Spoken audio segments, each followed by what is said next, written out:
Iloilo. Dito na tayo sa barko. Medyo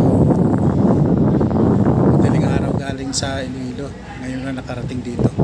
At least dito kami sa barko. Kaso lang medyo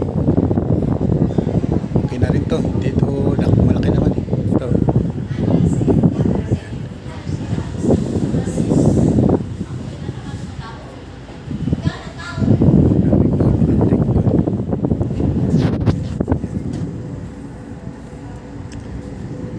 So bukas karate kami doon sa ewan ko kung saan, Kalapan daw sabi, Kalapan.